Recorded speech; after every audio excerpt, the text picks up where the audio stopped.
Hey, it's Kellen, and today on Diversified Game, y'all, we have Jacoby Waters. He's right here in Palm Beach County, and he is here to talk about his organization. Believe it's a nonprofit, Young Men of Distinction. Jacoby, welcome to the show. How you doing? I'm blessed. I'm blessed. I can't complain. Man, that's awesome. Well, I'm new to the area, and one way I like to kind of see what's going on in the city is having these type of discussions to, from people local in the area to get a good sense of what's happening. So tell me, why did you start this organization? Sure. I started Young Man of Distinction. I've always had the mindset, being a little a little young man, to always want to give back to my city. I was born and raised in Riviera Beach, Florida, so that was always on my mind growing up was to always give back to my hometown. And growing up, I had such esteemed male role models in my life as my biological father, my stepfather, my grandfather were the backbone to the makeup of Jacoby Waters that's here sitting today, as well as my two neighbors who were who watched me grow up from when I was a little boy to now a man. And I wanted to bring back the essence of, it takes a village to create a child, because I feel like that got lost in the shuffle as I started matriculating and growing up in Riviera Beach and growing up in Palm Beach County. So I wanted to bring back that essence of it takes a village to support these young men and also change the narrative of how America has labeled our young men, especially African American young men. Awesome, awesome. And I've had other folks in the community come on this show, and I've talked to other folks who say, you've helped them, and that's how I, kind of found out about you, and just word of mouth, and that's a great thing. And a lot of times, I think folks will say, well, there's other organizations, and there's always other organizations, but there's also room because there's a need, especially for black men to show other black men like one person can't take on everybody. You can't be daddy and uncle to everybody, so it's a great thing. Now, Diversified Game, I like to show people how like they got started, because a lot of folks have great ideas, but they won't do like you to go get registered and actually put a plan in action. So when you did that, was that a team thing, or did you have to do it by yourself? I would say it was definitely a team thing. It was definitely a team thing, but it was more so, as my team would say, it was my baby, it was my vision.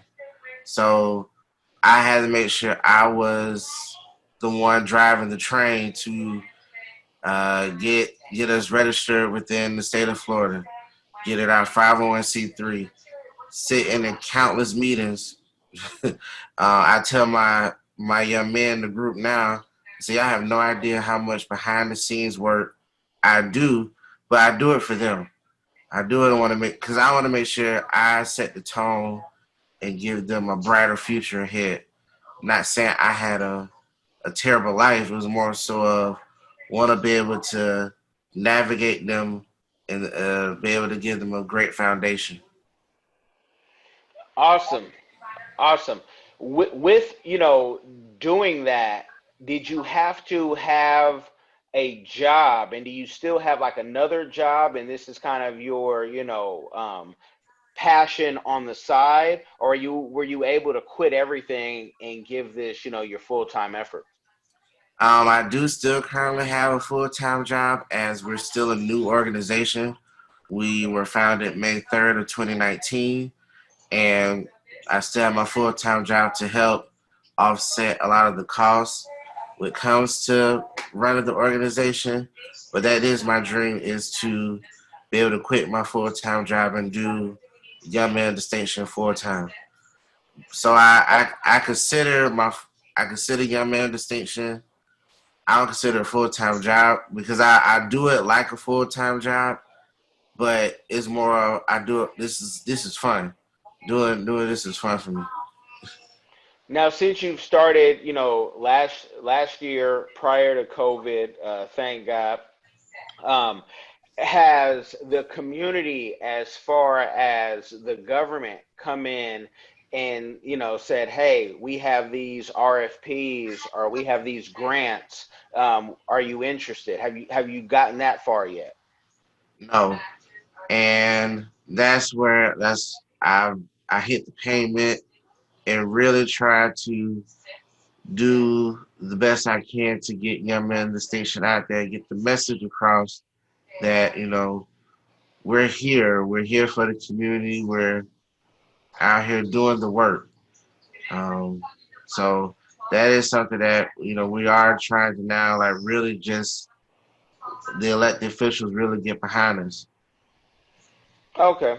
And we don't like to just, get the game. We like to give it. So we'll definitely I'll share at the off air, especially some things that, there's always money for these things in every city you go to. It's just where do you find it, and who is, signing the check. And one thing that I've found out thus far for folks who are working with black men, nobody working with young black men has tapped into that money yet that I've spoken to. And I think I've spoken to the majority, besides talking to the jails. The jails know where to get this money. So, we'll definitely talk about that because, it's your local SBAs and Chamber of Commerce and PTAC that you really want to tap into because they hear all of this. So I'll tell you in detail and can send you some links.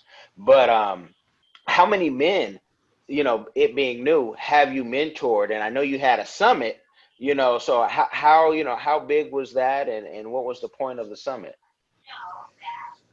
So with the summit that you're referring to, the State of the Black Male Summit, it actually is postponed to 2021. That was actually supposed to be in person, but then COVID hit, and but since then we started a Father's Love Language series. It was a three-part series that focused on promoting fatherhood, especially African American fatherhood, to kind of again change the narratives. And I realized since COVID that the work I'm doing now with really building young men of distinction is about not only changing the mindset in African American communities, but also really tapping into our young men as well as men in general to, promote positivity. Because if our young men see the men like myself, we're changing, we're adapting, we're setting the tone, the young men would soon to follow. And we want to create, like I said, a brighter future for them. And how many have you mentored or are in the program? Right now, currently, we have 10 young men in the program. My youngest is in the seventh grade, and then majority are in the 11th grade, and they're all returning young men. So, which is a good thing that my now 11th graders they was with me when they was in the 10th grade, and so they get 2 years to really grow. And I tell them all the time, y'all are founding members. So, and I like to preach to them like they have ownership in this organization. So I want them to be able to understand the concept of ownership. So I tell them that this is y'all's as much as it is mine, because I include them in everything we do. Okay, and for someone who may have hear this saying, "Hey, my child or a child I know is having an issue," and that's why we like people to like and share stories from us because we're trying to give the game of solutions, not just state problems. But what type of program is this? Do the men get weekly counseling? Do they get college prep? Do is the plan to do HBCU tours? What is the structure of the program? So the structure I go based off last year. No, I do this year.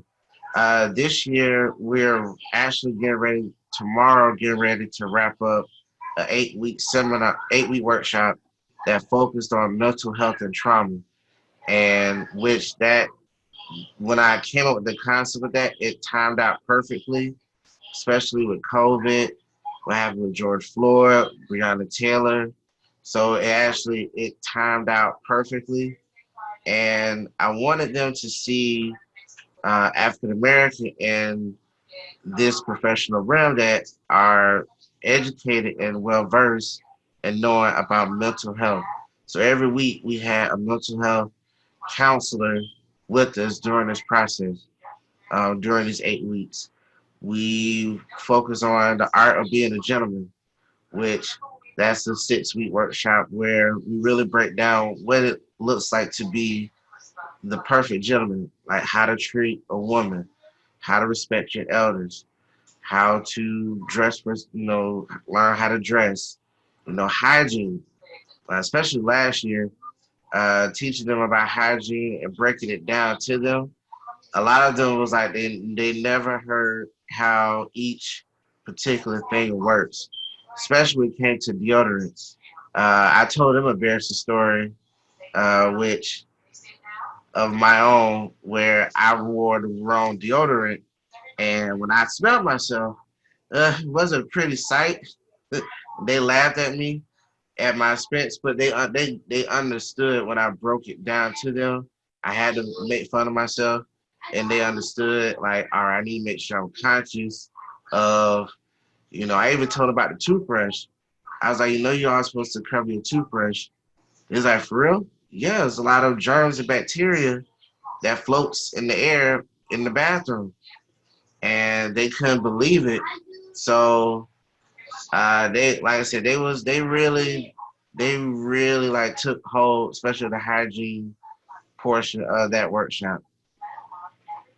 At what age was it that you told that story? Because that's a trip when you learn like, whoa, that can't use that deodorant. Like you got to find what deodorant works for your body. But at what age was that for you? I would have to say that happened. I think I might have been in the third grade, and I know we was on a field trip, and I happened to take like a whiff of myself, and I was so embarrassed because I'm very, I don't like to be smelling musty, and when I did, I got real self conscious and just hoping and praying nobody didn't smell me. I didn't move my arms as much, and they was coming from Orlando, and that's when I started to smell it. I was like, I just want to hurry up and get off this bus and go home and take a shower. But I learned from my body I can't use just regular deodorant. I had to say anti-perspiration.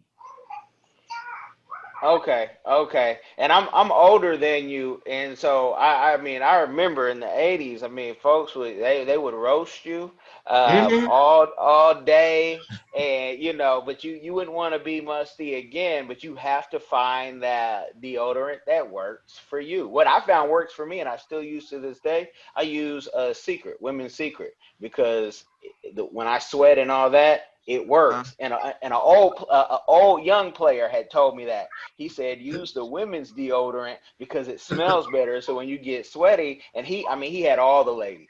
So anything that he said, we were gonna listen. Plus, he was an all-star football player at that time. So, he was the OG, old young player. But no, that's a beautiful thing. What is the one major kind of issue that you're seeing with the men in the age range you're mentoring, that things that they are not getting at home that you got at home because you had a two parent and uncles and everything around? What is it that folks aren't capturing that is just dead? I would say listening to them, let them be their own individual self, and that's what I give them that freedom to be who they want to be. I give them. I understand when I first start out with them, I have to learn how to, trust the process. I don't force them to look at me as a father figure, an uncle, any of that. I let them develop what they see me as, over time. And I think that's what is missing. We don't, we try to rush these kids, or the mature generation think this generation is just lazy and they don't care. They just know it all. But if you really sit down and have a true conversation with them, they're under a lot of scrutiny. We didn't grow well, because like I said, when I started college 2007, Facebook was introduced. Before that was MySpace. Now these kids have TikTok, Snapchat, Instagram, all these different things, and they post their life on social media, and their life is dictated on what people think of them, how many views, how many likes, and we really unpack that and really sit down with them and just build a genuine conversation. They just want to be heard. They just want to be heard.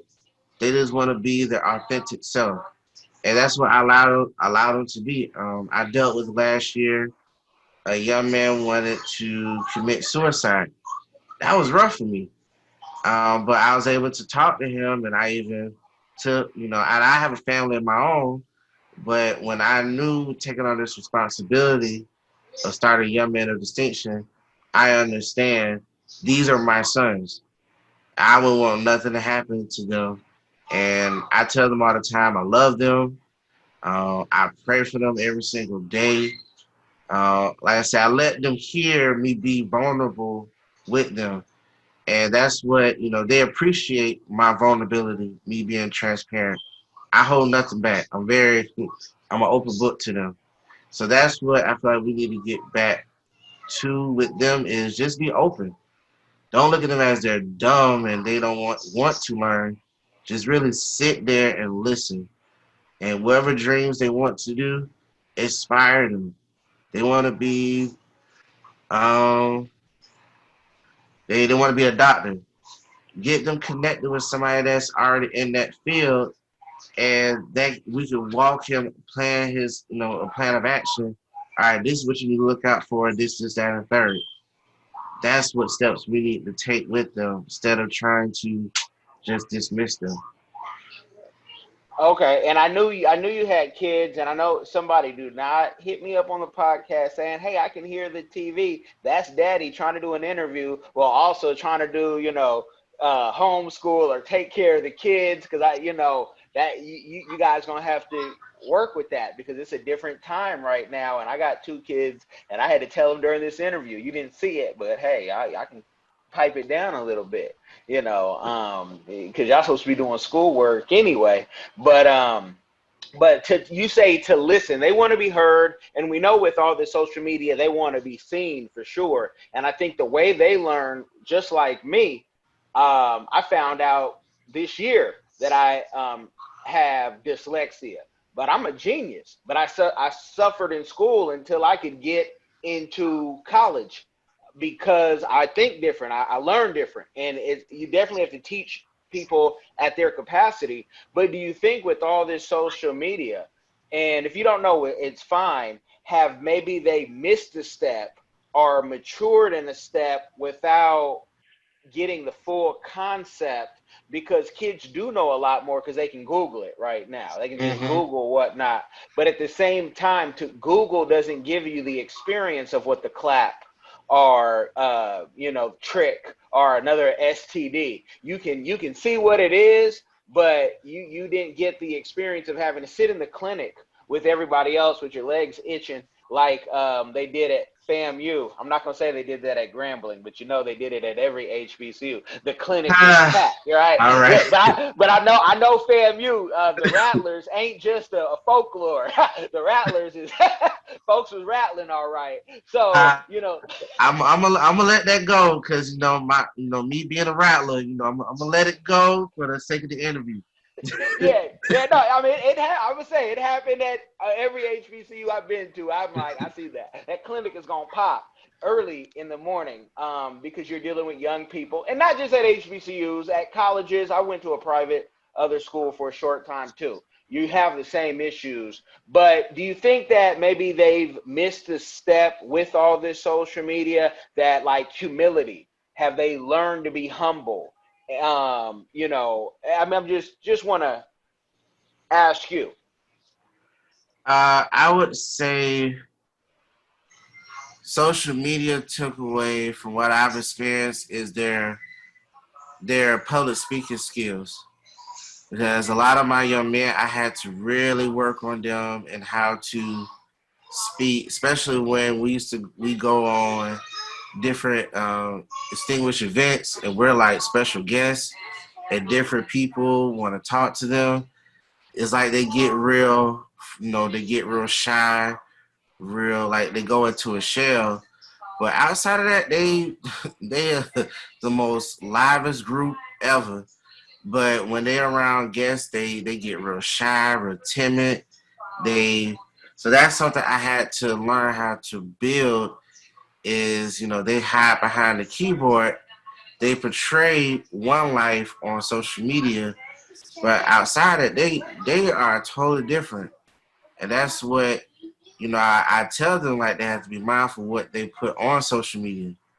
I think they also haven't learned how to use social media as a positive tool.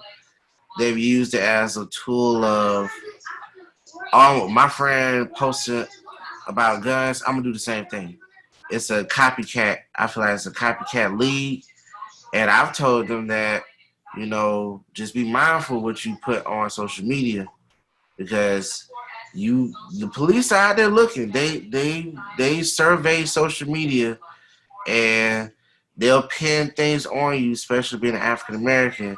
They'll go back to your social media and be like, oh, well, oh, you was posting up guns. So how are you innocent, but you posting up with guns? You doing this and that and the third. And it's like you want to make sure you're a true, authentic self. It's cool to be if you're a quiet person. It's cool to be quiet. And I think that's what we have to, as the adults, promote positivity on these social media because the kids are watching. They're mimicking what we're doing. So we're posting negative and rapping, about all the money, all the cars. The kids don't think the same as that way. But yeah, we might live a totally different life outside of social media. Yeah, social media is as fake as the TV, and you got people with $5,000 purses with $5 in them, and we really got to get that brainwash out because it's all of a facade. Even some of what we see, them beach homes, and a lot of them are going into foreclosure because people who were considered rich or wealthy, they owed a lot of money. And so with that, we're in a blessed area where you were talking about, if a kid wanted to be a doctor, connecting with the doctor, you have organizations here like the TJ Medical Society, which is full of, black doctors, whatnot. And I just want to know, have you been able to reach out to organizations like that can pair kids up, you being so new to this? I have, and I'm still like continuing to do that now. That's why I said this year was the first year of me using, like I said, with the professionals we using this mental health workshop. They were all African American, and they were all women. They were all women, so they were able to see, it from, to see that somebody like them can be in this field. Because I have one that wanted to be a therapist, so for him to see somebody that's of color and is in that same particular field he wants to do. His mom, after the fact, reached out to me to talk to her so to get her son connected. And she was in Kentucky. So, that's what we're really focusing on now with this program here we're in now is really connecting the young men with people that are in the same field they want to be in and also promote. You don't have to be a rapper or an athlete. There's many other things you can do that we're successful at as a culture. Yeah, yeah, no, definitely, definitely. With that, what is your goal? Like when you have this, if you have it written down on your vision board, what do you want to do in the community? And how big do you want this to be? Do you want it just to be for Palm Beach County? Do you want to take over South Florida, or is this a nationwide or an international dream goal that you have? My dream is to have it international. The way my work ethic is, it can happen. Like I said, for us to be in two schools last year, as a new organization, a lot of people say that's unheard of. And now we're getting ready to be in, I want to say 5 to 6 schools this year. So for us, I look at it as, it's a blessing, and I also look at it as, you keep on working at it. I may get many no's, but with my determination, I'm gonna get through the door, one way or another. If I have to go the long route, the short route, however. And that's one of the things I want my boys to see is my determination to, be successful. It's a hard road, but when my sons eventually come of age, because I have three, this organization, Young Men Distinction, will go to them, and that's Okay. so I'm passing on tangible generational wealth to them, and Well, I'm letting them see that dad is putting in this work. But once I finally retire, which I don't see that, even though I'm 31, I still don't see that happening anytime soon. But when I finally decide to sit down, like they can see like this will go to them. I'm not looking outside. This is staying in the family, and then their children. Like I'm looking for young men station to go past me, living on this earth and keep on going.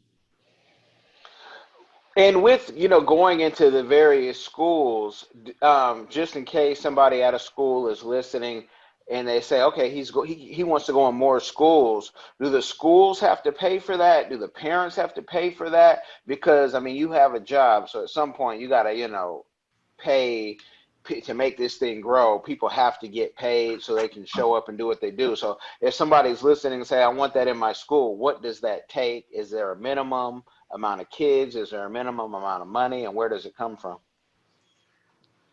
So, um, so with each schools, we sit down and we have a conversation. And I understand with especially with COVID right now and things are virtual. We can sit down, we can work out the details when it comes to as far as payment and things of that sort. Because I'm very flexible. Like I said, I'm very understanding what's going on with the climate. I keep my finger on the pulse. So it's more of, just having a sit down conversation. Okay, okay.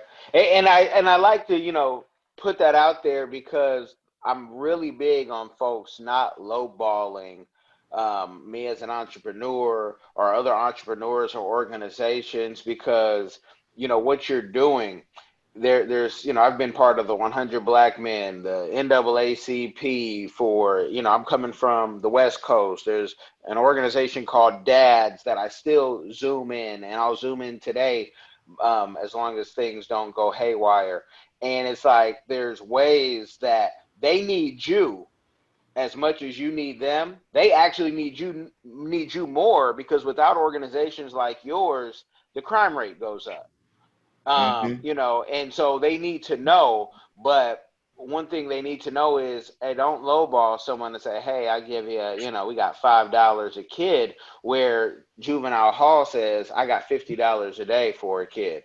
And it becomes that kind of the money. The kids are the money is how organizations behind the scene really look at it, that are making millions. Because I work with organizations where the goal was to find out if we're coming in Mercedes, not that I own a Mercedes, but the organization's coming in Mercedes, who are those people coming in with Bentleys and how did they get there? And then you find out, okay, hold on, curriculums can actually be like a franchise. You can sell your curriculum and you don't even have to be there. And and then you have government groups who will cut funds to make sure you get cut out when you get up and going. And I've seen it in more than 3 states. And it's just like, oh, okay. So you have to learn how to beat the game, which I'm from Oakland. So let's go. Let's go. If it's a hustle, okay. I got to learn how to beat your game, even if, you flip it. But yeah, just wondering so nobody, calls on the low ball, because we really need organizations like this for Black kids, but really for all kids. If you think about it, with COVID, not all parents can afford to stay at home and work from home. And kids, I stayed at home. I was probably 8 or 9 years old, but it was a different time back then where that was kind of normal. What would you say to a mother, single mother, struggling, with her preteen son? What is the first step that she needs to do, especially if she's here in Palm Beach County? I would say for her to definitely look into having a positive role model around that son. Sometimes, especially my oldest son, him and my wife, they butt heads at times. He's 16, he's discovering his independence. She still sees him as her firstborn, her baby. So I see that clash from the outside looking in, because I look at him. A lot of the times I see me and my mother and how we clash. So when I was in high school, same as that age. So sometimes the message is better heard from somebody that's, unbiased, and that's not related to the child, and really just sit there and, I know a child, especially guys, they tend to hold a lot of stuff in. But so it's all about building that trust. It's all about getting them around positive role models that want to build and be there with them on the journey. If you tell them that we're in this process together, they will, if they really see that you're there for them, they will eventually open up. So definitely, get him around positive people that are supportive of his dreams and aspirations, and you are doing everything in your power to get him to that goal, no matter what it takes.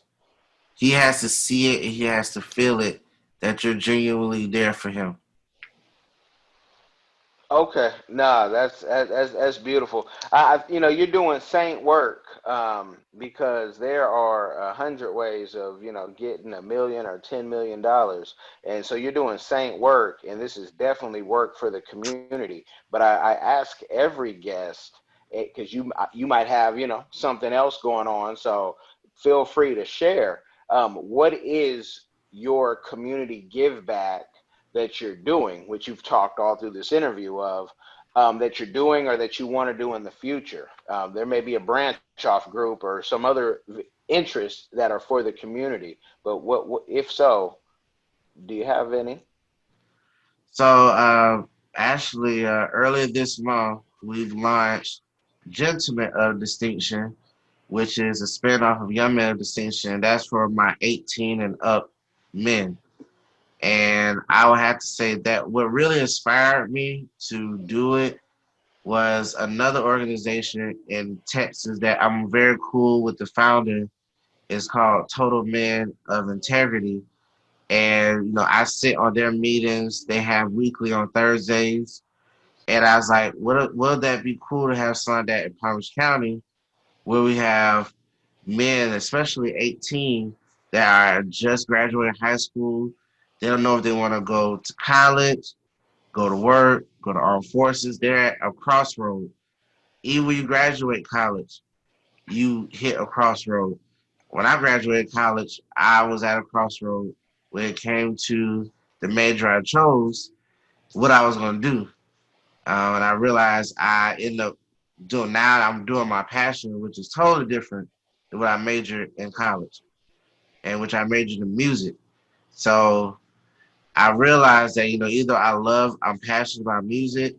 I'm more passionate about giving back to the community, and I want to see a brighter future for the generation behind me, because I'm going to be dependent on them when I'm old and gray. When it comes to Social Security, Medicare, I'm dependent on them.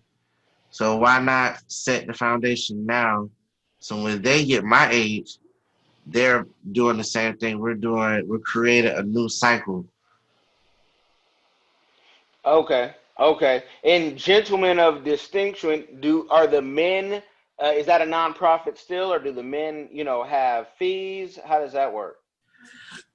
So with Gentlemen of Distinction, which we're getting ready to have our interest meeting September 19th, it's gonna be where it's another nonprofit. It's an extension of Young Men of Distinction, and it's like I said, it's really gonna be built around building that strong brotherhood. When I meant by setting the tone, that organization really be truly setting the tone for our Young Men of Distinction. They'll be really the big brothers to Young Men of Distinction, to really mold our young men that are from the second grade through the 12th grade. So they'll really be working hand in hand together. And I know eventually I do want to have a girl organization. Uh, when I don't know as of yet, but I know I hear a lot of my parents that why don't you cater to the young ladies? I said I'm gonna get to them, but right now I need to fix our men. So for our young ladies, they have a young man that is of well standing, not the young man that the society has painted him as. Yeah, yeah. And there's you can always expand, but there's a ton of women who can also get to the young ladies as well, because with this whole Me Too movement and everything that's going on, I think we need to get the men right, because you just don't know what will happen and what will be said and how you could piss somebody off. I keep getting a buzz in my ear, and since you are a FAMU um, you know, graduate, I gotta ask you this, and hopefully you won't take offense. But did anybody ever say we out in FAMU? They ever say, "Hey, is that T Pain's younger brother up there?" Let's see. I've the nicknames I got in while I was at FAMU. T Pain was one, uh, but I didn't really pay no mind because it was a white girl. She was drunk, so I didn't pay no mind at the time. My coworkers, we used to mess with each other all the time. They used to call me E40, Birdie Mac, E40, Birdie Mac. Yeah, those. So I have heard T Pain. Okay, so if you ever, come as the mass singer or something, and you put the dreadlock, I'll let you borrow a lock or two. This is all, all me, but but no, that because he's from Tallahassee, so you know how that goes. Um, but no, I just had to ask. In music, what was your specialty? Were you in the band? Were you like what did you do? I was in the choir. My major was voice performance, but I originally wanted to go there for music industry because I wanted my dream before the dream I'm doing now.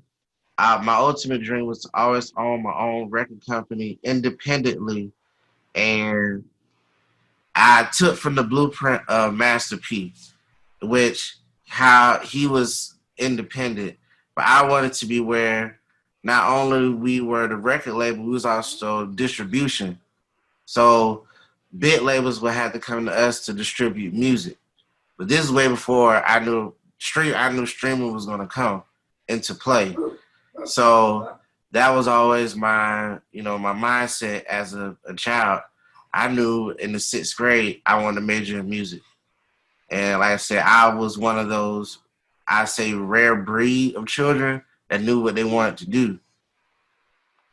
Okay, so you can really, sing, for real. Have you thought of taking young men of distinction and saying we are going to then open up a recording studio, because everybody wants to be an artist, especially now, even if they don't have any lyrics written down, it's all in their head, right?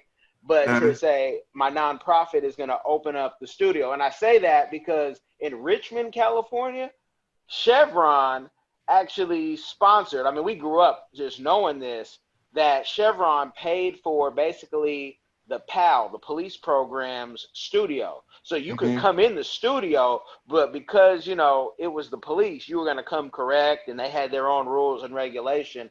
Has that thought or, any plan, because they could give you the money for that. I mean, I thought about it, especially one of my mentors mentioned, why don't I leverage that I am a music. I did graduate my bachelor's in music, and I told her that I wanted to steer them away from. I want their minds to always think that they have to be in entertainment. But she flipped it on me. But that's what you was once passionate about. Said, which is true. And I ended up growing up, and I said, I don't want to be an artist. I want to be more behind the scenes.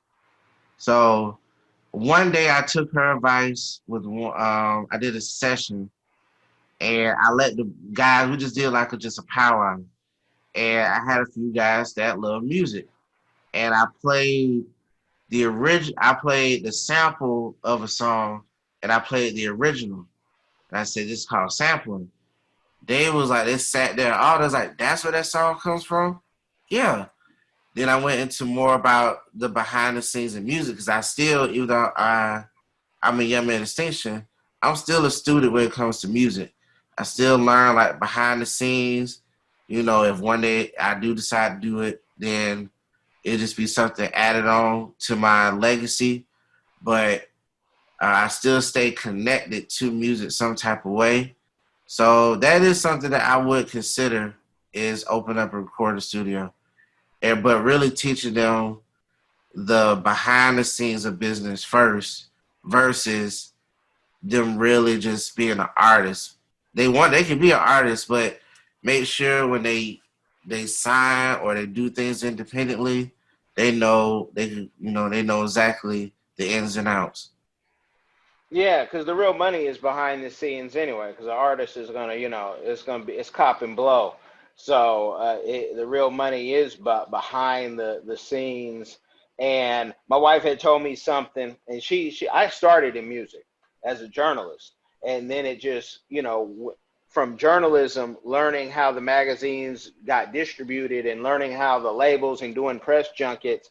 And she said, she's not from this country; she's from Africa, but she said the one thing we have is entertainment worldwide, and we can't shy away from it. And she's in healthcare, so she's nowhere connected to music. But she's like, we run this, so we need to take our natural talents and gifts and make sure we control them. Which we're all about that, right? That's what Mm-hmm. everybody's been preaching since Too Short and all of them told us, and the loonies would tell us on the street, like, we out the trunk with it. JT the bigger figure, shout out. But we can't shy away, like, oh, now all our kids have to be scientists, which I'm all for that too, if that's what you want to do. But maybe through entertainment, I can show you how business works. Honestly, and this is me saying this, not Jacoby. I can show you through some street activities how business works. You can pick one, and I can show you how organization and having a team and having people who need to be on the corner at this time and how they need to go do their health checkups at that time. I can show you how all of that is how an entrepreneur with employees. Oh, I got to have health insurance for this person and that. And this person's going to take a time off. So we can use whatever skills and flip it. And that's what school, this is me saying this, not young men of distinction. This is where school lacks, because your teachers, I've taught for a very short time as a substitute in gang-ridden school, that they can't give the real game. They got to give it out that book. And that same book had me graduate with a 1.9.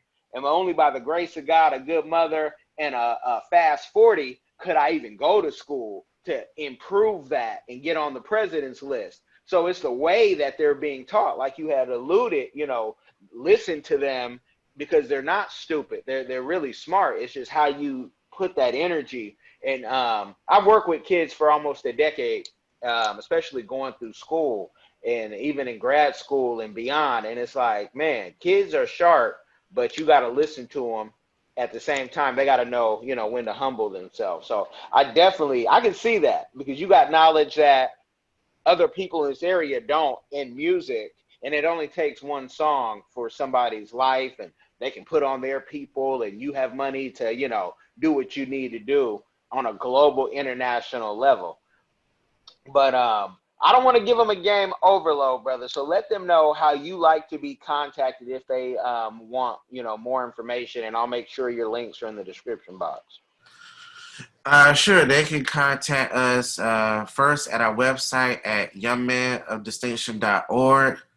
They can reach out to us on Facebook, Young Men of Distinction.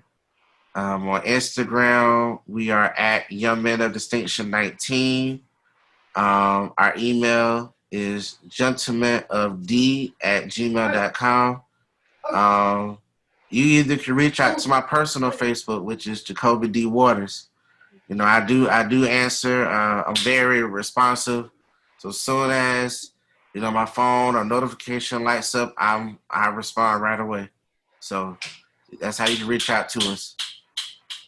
Awesome. Well, you guys, I'm gonna share these links with Jacoby. I want you to like, share, subscribe, and thank you for listening. And hopefully, you got the game. Be blessed.